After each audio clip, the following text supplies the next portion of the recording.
Habari ya Kenya, umeamka salama? To all our brothers and sisters within the Muslim, happy Idi Alta. I think hiyo ndio inafaa kwa hivyo. Yeah, Idi Alta, happy Idi Alta. Tunawapenda sana, tunawashukuru sana kwa hii siku kubwa, na I hope leo tutatembea Isili na South Sea kidogo, tuone kama tutakula nyama kidogo. Asanteni sana all the same, tunawashukuru na tunasema asanti.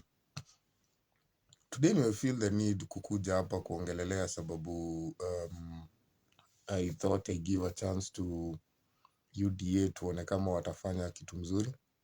Though I feel it is quite a disappointment kuona mpaka wa leo saa hii as we speak, the SG bado ako kazi. It is very heartening, it is very painful.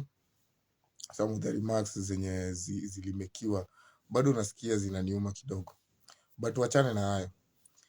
Nimekuja hapo kuongelelea kitu leo about authenticity over authenticity. Ndio nimeamka.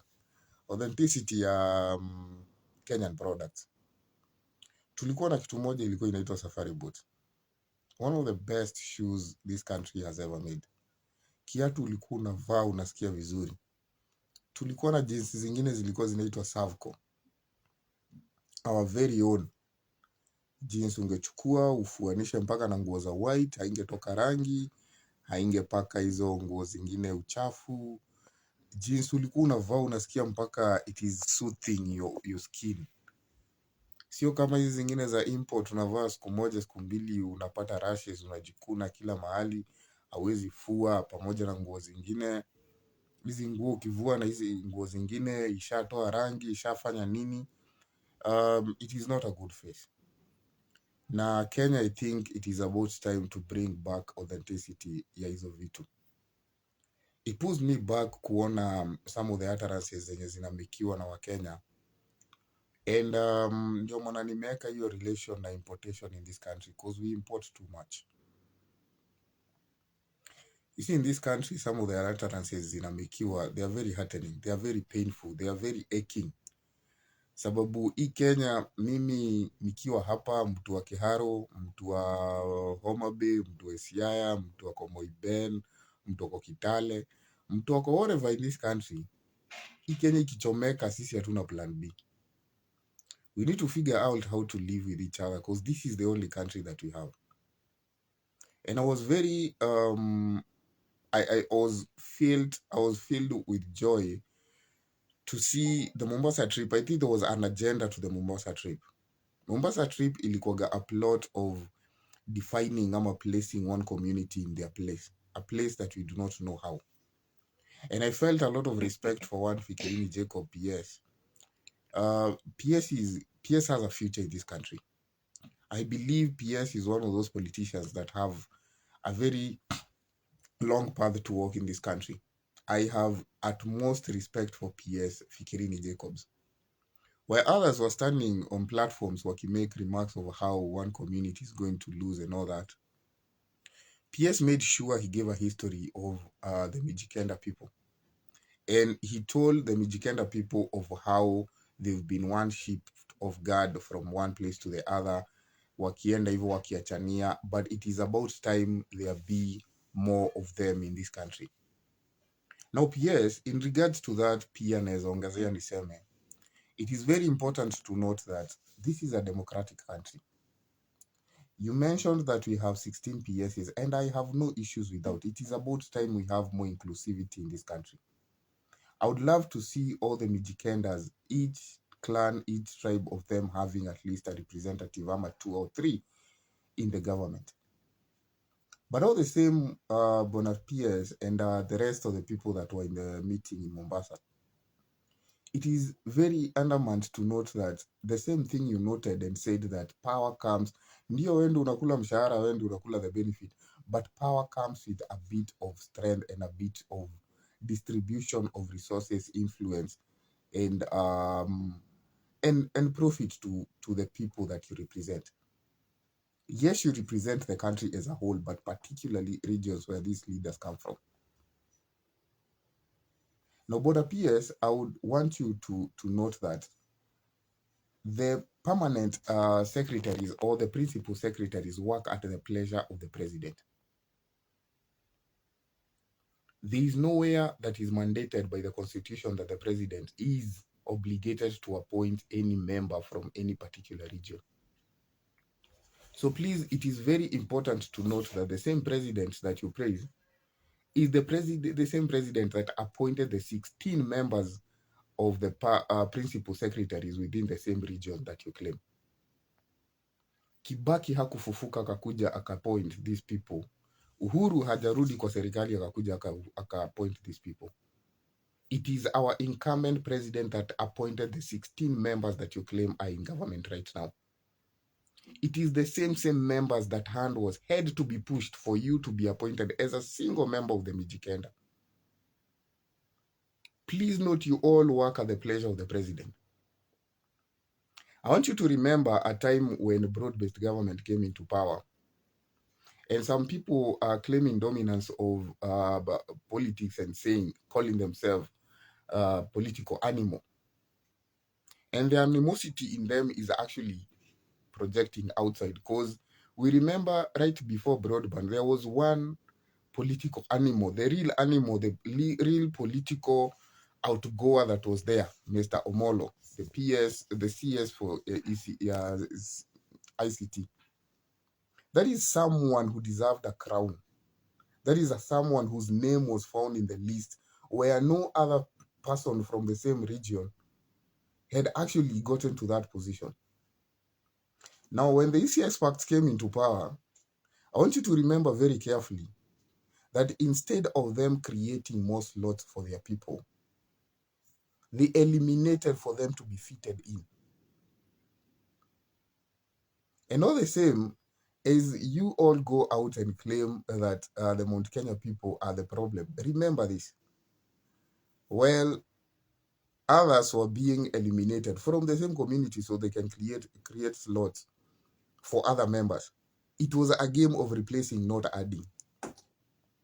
If you asked me, once you see a person from Mount Kenya, what they do is they multiply, they add other and others. When the expert came into play, Omolo had to disappear for other people to feel comfortable. Owalo had to disappear for other people to be filled in the same places. One mistake that was made, a name was omitted in the list of CSs. Edwin Sifuna. I want you to imagine the game changer it would have been if Edwin Sifuna was placed as a CS in this country. I just want you to imagine the amount of change we could have found in this country. Now we have one other CS who's complaining that he's being staffed of finances in his docket, and he feels that he does not belong and is going to move out of the government. One Oparanya, who allocates amounts to other CSs? Who is one person with the power to give other CSs money? I don't believe that money comes from Mount Kenya. So it is very important to note that when you complain about Mount Kenya taking up whatever you feel is rightfully yours, ask yourselves, when that position is given to you, what exactly do you do with it? I feel right now, when people are calling themselves political animals, when there was a change of guard within the cabinet, I feel they should have bargained for more inclusivity. They should have bargained for more people to join government. They should have created, because I do not understand why there needed to be a by-election in Mbere where they could have been a by-election within their own regions. If one of them, because CS Oroko was appointed way after these people got the same pot with the government. So it is about time we be very careful with what we are saying about this country, because we can have 16 PSs, but please also look at the population of the number of people who have the 16 PSs, because they also need to fight for their rights. They also need, you cannot claim that Mount Kenya people are just going to stay on the sidelines and accept other people to take leadership while they just watch. I want you to check the numbers of the PSAs in government from Mount Kenya region. 16, you say. Go to our prisons and check the number of the same Mount Kenya people. They also have the hugest population in prisons. Go to our mortuaries, the morgues. If you go right now to the morgues, you will find the huge number population of people lying there are the same people from Mount Kenya. So if we can accommodate prisons with these huge numbers, I do not understand why it will be very wrong to have the same numbers in government. So yes, this is a democratic country.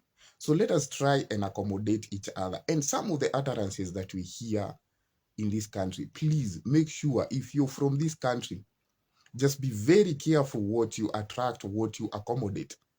When you hear some people talking, please be very careful joining those bandwagons, not knowing exactly where they're taking you.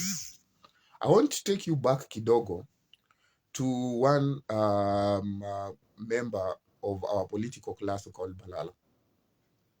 Balala was a very strong politician in this country.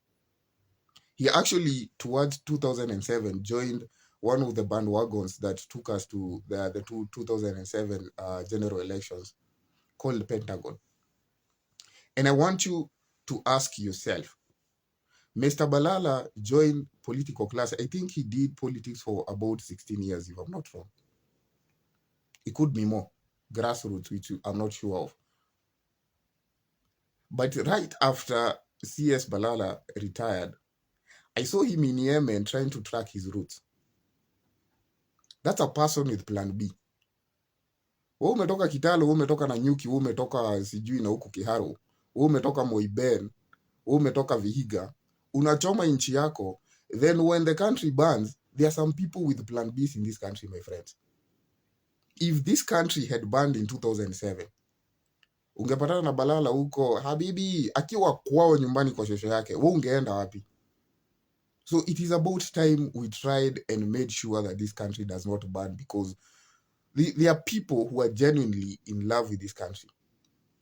But all the same, it does not make them not have plan Bs wherever they will go if this country burns. It is not their fault. We need to inclusify them. I do not deny that. But you need to think about yourselves now. I'm sure you've seen Burundis and Rwandans wakizunguka huku na zile thermos za kuuza coffee na zile buckets za kuuza mandazi. My friend, if this country goes to flames right now, you will walk around India and some of the people you see in this country will have gone back to their roots, bound back to the countries that their forefathers came from. Those are people with plan B. So you do not have a plan B. This is your only plan B. This is your plan A to Z, this country. So please make sure that you do not ban this country because of a few people with a few loose mouths. Because when you hear someone making claims of sometime in Ukambani when we lost 7 lives, and someone will stand kwa juu ya rooftop ya gari and claim that human life is not more superior than that of grass-feeding animals. When you hear one person making claims that there is one community that the only thing that could have been of development in that county is uchawi, then you need to make sure that these are the kind of people that you need to double check. This is someone with a plan B. If this thing goes paragasha, they have something else to claim for. They can literally go looking for somewhere else to go and settle. Where can you go and settle? You need to ask yourself these questions before you walk into that, or you just get into that bandwagon and try to walk all over this country, breathing fire and speaking hatred against your brothers and sisters. Saa hivi in 2007, if we ungekuwa juu ya shingo ya mtu ukijaribu kuikata, saa hivi there's someone else who be in Yemen right now, drinking very nice coffee. So we need to check where our allegiance is with this country. We need to hold this baby that we call Kenya in a very delicate manner. You need to be someone with allegiance to that flag, that symbol of unity. that inclusivity. We may not share names, but we do share that one common thing. We share a land that we have boundaries of. Buda mpaka una passport lakini unataka kuchukua pango ukate mwenzako. Just know that diplomacy and boundaries and immigration still takes precedence, even with chaos in this country. So you need to be very careful. We need to check on the matters of importation in this country. It is one thing that is taking precedence. It is ascending in quite a very huge rate. But please take care of your brothers, take care of your sisters. Make sure you do not leave something that is going to leave a mark on or harm within your brothers' faith, simply because you want to feel more dominant, feel more heavyweight more than your brothers and sisters. And politics is matters of interest, as anyone will tell you. As Fikirini Jacob clearly unwrapped to us, it is matters of interest. So if one community is able to, there should be a plain field and a very leveled ground for everyone to play politics on the same ground. There should be not depression to one community or a few other communities, but let democracy take precedence in this country. Thank you very much, na muangalie mwenzako.